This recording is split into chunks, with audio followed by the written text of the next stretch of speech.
اعوذ باللہ من الشیطان الرجیم بسم اللہ الرحمن الرحیم یا ایہا الذین آمنوا اتقوا اللہ وکونوا مع الصادقین آمنت باللہ صدق اللہ مولانا العلی العظیم۔ محترم مکرم سامعین و ناظرین، السلام علیکم ورحمۃ اللہ وبرکاتہ۔ آج کے اس دور میں جب ہم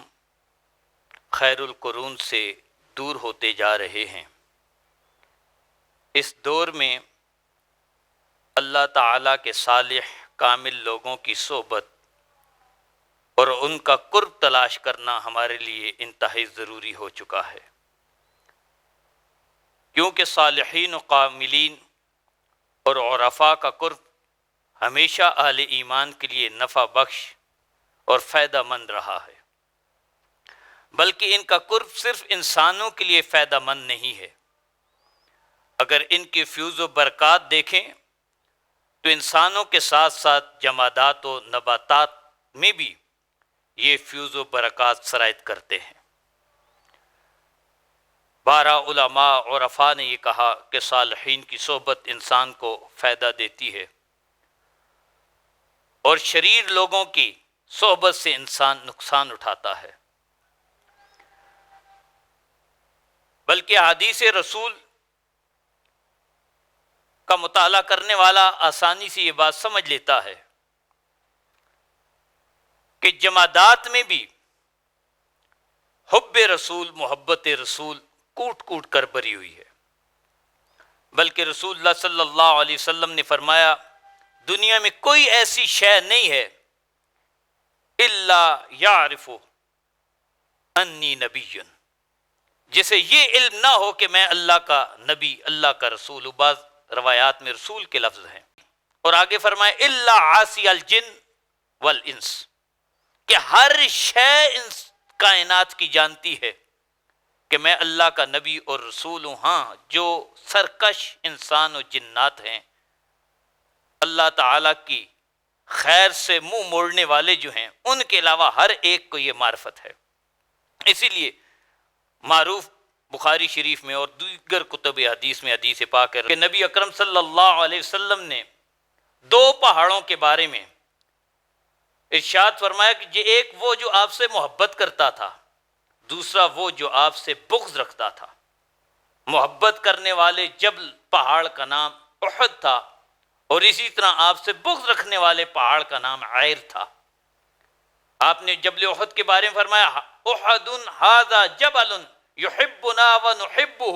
وعلی باب من ابواب الجنہ، کہ احد پہاڑ ہم سے محبت کرتا ہے، ہم اس سے محبت کرتے ہیں، اور اس محبت کا فیض کیا ہے؟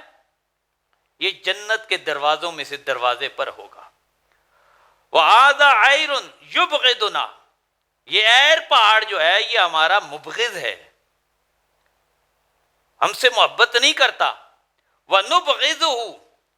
اور ہم بھی اسے پسند نہیں کرتے۔ عَلَى بَابٍ مِّنْ أَبْوَابِ النَّارِ، تو جہاں محبت رسول انسانوں کے لیے باعث نفع ہے، فائدے مند ہے،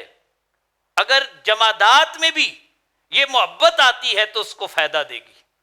اور اگر رسول اللہ کا بغض آ جاتا ہے، آپ کی نفرت آ جاتی ہے، تو جس طرح انسان تباہ و برباد جہنم کا ایندھن بن جاتے ہیں، ویسے ہی یہ جمادات بھی جہنم کا ایندھن بن جائیں گے۔ بلکہ ایک اور حدیث میں حضرت عبداللہ رضی اللہ تعالی عنہ سے روایت ہے، اور اس روایت کو ابن ماجہ میں بھی ذکر کیا گیا ہے حدیث کی صحیح ستہ میں۔ کیا فرماتے ہیں؟ ایک موقع پر حضرت انس رضی اللہ تعالی عنہ اس حدیث کے راوی ہیں کہ ان رسول اللہ صلی اللہ علیہ وسلم قال ان احدا جبل يحبنا ونحب على ترعة من ترع الجنہ، کہ یہ جو ہم سے محبت کرنے والا احد پہاڑ ہے، ہم اس سے محبت کرتے ہیں، یہ جنت کے درجات میں سے ایک درجے پر ہوگا۔ اللہ تعالیٰ اسے جنت میں جگہ عطا فرمائے گا، جو جنت کے بے شمار درجات ہیں ان میں سے ایک خاص درجہ اس پہاڑ کے لیے مختص ہوگا۔ اور فرمایا وَعَيْرٌ عَلَى تُرْحَةٍ مِّن تُرَعِ النَّارِ، یہ عیر پہاڑ جو ہے یہ جہنم کے گڑھوں میں سے ایک گڑھے میں ہوگا۔ اور یہ کیوں ہوگا؟ کہ اس میں رسول اللہ کی محبت نہیں آئی، اور اس محبت نہ آنے کی وجہ فیض القدیر میں علامہ عبد الرؤف مناوی رحمۃ اللہ تعالی علیہ نے لکھی ہے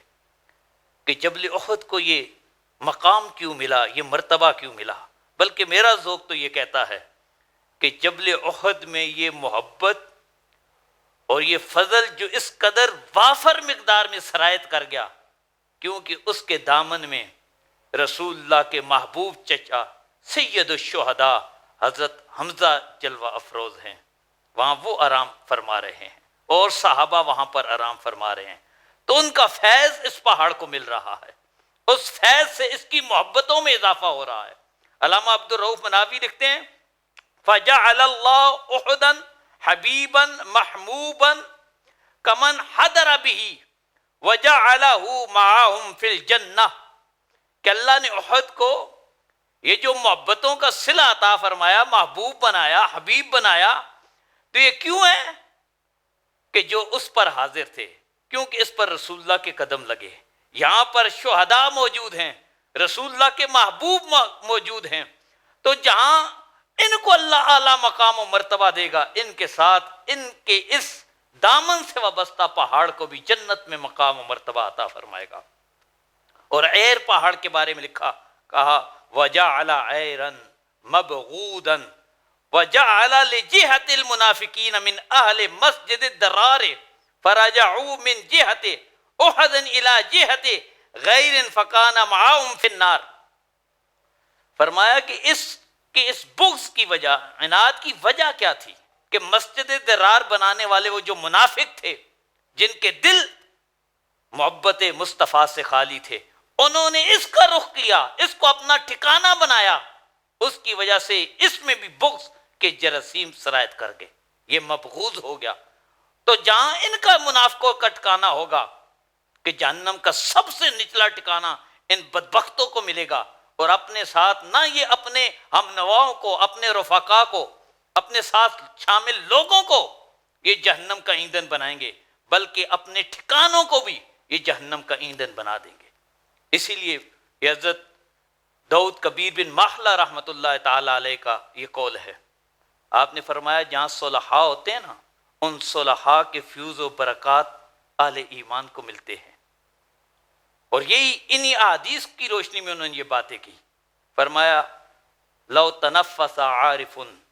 فی بلدۃ ثبت ایمان کل عبد فیہا، کہ جس سرزمین پر کوئی عارف سانس لیتا ہے وہاں پر جلوہ افروز ہوتا ہے، اس کی صحبت کا فیض تو بہت ہی ہے، کہا کہ اس کی سانس کی برکت سے اللہ اہل ایمان کے دلوں کو مضبوط ایمان عطا فرما دیتا ہے، ثابت قدم فرما دیتا ہے۔ اور یہی بات اقبال نے بھی کہی، دم عارف نسیم صبح و دم ہے، اسی سے ریشہ معنی میں نم ہے، کہ جس سرزمین میں عارف سانس لیتا ہے، اس کی سانس صرف لوگوں کو، اہل ایمان کو بھی فائدہ نہیں دیتی، بلکہ فرمایا کہ جو وہاں پر پھل ہیں ان میں جو ذائقہ ہے، ریشہ معنی میں نم ہے، اس میں جو تری ہے، جو مٹھاس ہے، وہ اس سانس کی برکت ہوتی ہے۔ گر کوئی شہیب آئے میسر تو شیبانی سے کلیمی 2 قدم ہے، جو مسافت سالوں پر محیط ہوتی ہے، صدیوں پر محیط ہوتی ہے، یہ عارف اللہ والے 2 قدموں میں وہ ساری منازل طے کروا دیتے ہیں۔ تو جہاں اللہ والوں کا فیض انسانوں کو ملتا ہے، وہیں یہ فیض وہاں موجود ہر شے میں سرایت کرتا ہے۔ اور اسی طرح سے جہاں بدکاروں کے برے اثرات انسانوں پر پڑتے ہیں، وہ یہ اثرات ان مقامات، ان جگہوں پر بھی پڑتے ہیں۔ لہذا کوشش کیا کریں کہ صالحین کی صحبت حاصل کریں، شریروں سے بچیں، رسول اللہ کے مبغضوں اور دشمنوں سے دور رہیں، ان کی صحبت اختیار کرنے سے بچیں، ان کے محلوں سے دور رہیں، ان کی مجالس سے دور رہیں، ان کے ٹھکانوں سے دور رہیں۔ چاہے وہ مسجد بنائی تھی، بڑا اچھا ٹائٹل تھا، لیکن حکم کیا ہوا کہ چاہے یہ شکل و صورت